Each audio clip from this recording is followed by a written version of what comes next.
शरीराला ज्या गोष्टींमुळे श्रम उत्पत्ती होते त्या गोष्टीला व्यायाम असं म्हणतात.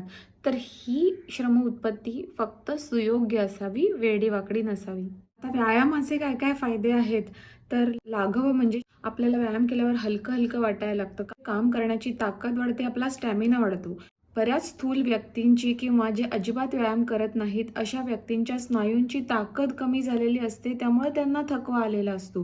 तर ही ताकद वाढण्यासाठी विश्रांतीपेक्षा व्यायाम करणं अपेक्षित आहे. त्यामुळं ते स्नायूंची ताकद वाढून तुमची काम करण्याची कपॅसिटी वाढणार आहे. तर जो शरीराचा वाढलेला मेद आहे तो झडतो. इक्वल फॅट डिस्ट्रीब्युशन झाल्यामुळे सगळ्या शरीराला व्यवस्थित आकार प्राप्त होण्यासाठी मदत होते. चांगली भूक लागते. व्यायाम करणाऱ्याला दगड सुद्धा पचतात अशी आपल्याकडे म्हण आहे. त्यामुळं जर तुम्हाला चांगलं भरपूर आवडीचं खायचं असेल तर चांगला व्यायाम सुद्धा करा.